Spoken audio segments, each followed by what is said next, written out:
Oceans in Minecraft are cool, right? No? I'm weird? Hmm.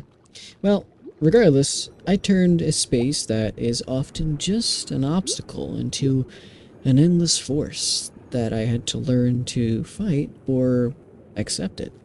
I played around 25 Minecraft days in an ocean-only biome with a few mods.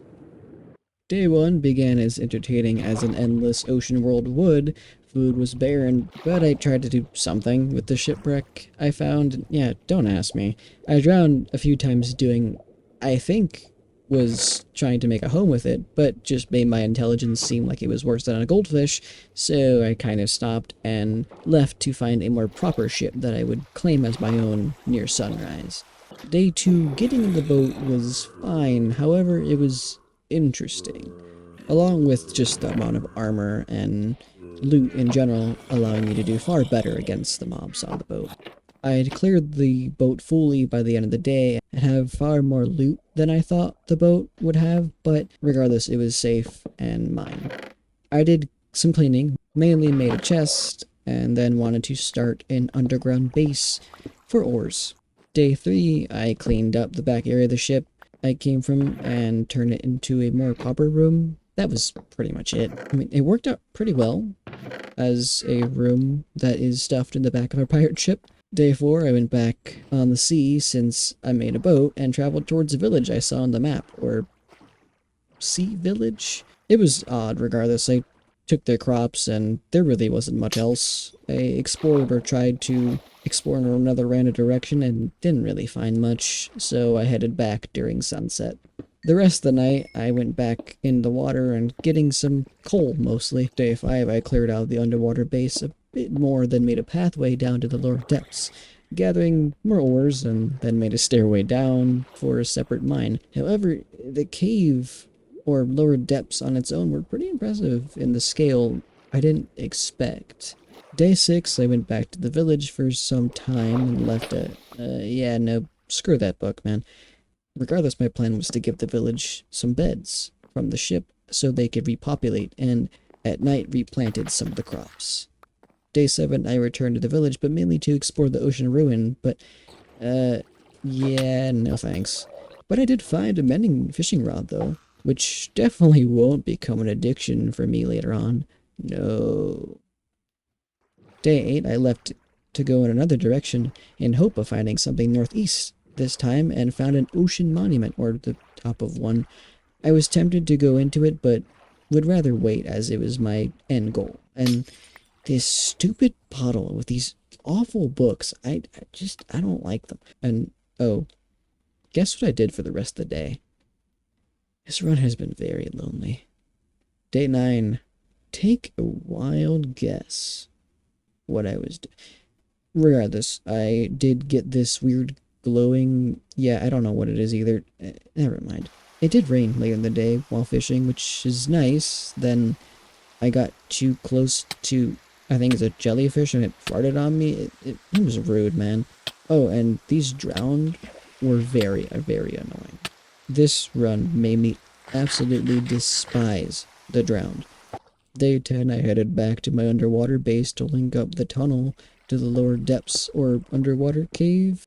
I would make a more proper drop to the underwater cave and would mine mostly ores until I found an iron pocket that led down to a massive normal cave with a lot more mobs than I expected. And regardless, I'd explore it, mostly just torching the place up to prevent mob spawning, and heard an interesting, yeah, I don't know, I thought it was cool. It's lame, whatever. The cave was pretty typical. Other than that, it did also have a mine shaft that was semi-interesting. Day 11, uh, I smelted iron. Can you tell how sad this run is? Please, save me.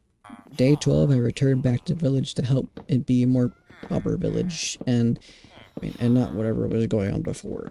I removed the barrels, or some of them, and gave the villagers some bread for repopulation. I did use the barrels later on to make a storage room on my ship. Day 13, I returned to the village again, and not entirely sure why they weren't repopulating despite clearly trying. I mean, I do not understand. Regardless, I gave up, and I thought moving a bed closer would help. It didn't. I don't know. I did steal the cat, though. I wanted to have it roam and not tamed. Yeah, pretty dumb choice, isn't it? Day 14, I went back to the cave, going deeper in the smaller section, doing the usual cave garbage, not doing much other than getting ores and dealing with mobs. Day 15, I went back to the village in hope they would repopulate, but still nothing. I did wander a bit on the ocean and hope I'd find something, and it's just barren ocean, man. I went in one direction for a very long time, and I just turned back. It wasn't worth it. Day 16. The addiction returned. Day 17, while fishing, I did get a loot box or type of loot box. It did have wood in it, but mainly it was the saplings it had, and I gathered dirt and would plant the trees at the village. And it was thunderstorming, so I decided to fish, and the fishing rod had a lightning strike on it. I don't know. I would fish the rest of the day and purposely avoid the drown that kept floating up towards me. I really hate them. Day 18, I headed back to the cave and saw an odd gap, not thinking much of it, and went further down after making a path with the water, and it was another massive cave this time, but in comparison to the amount of mobs before, this cave had far more mobs. And it was almost just overwhelming. Regardless, I tried to lure them a little bit closer to me and dealt with them in the masses, and it kind of worked for like a few seconds. And then they were doing more damage than I assumed. I almost died, and the helmet I had that was kind of carrying me broke. Other than that, I did leave the cave. Day 19, I went the one direction I have not yet, or southwest, and found another ocean monument, but didn't stay as long this time. The rest of the day was just on the sea, watching the sunset, and enjoying it. It was nice.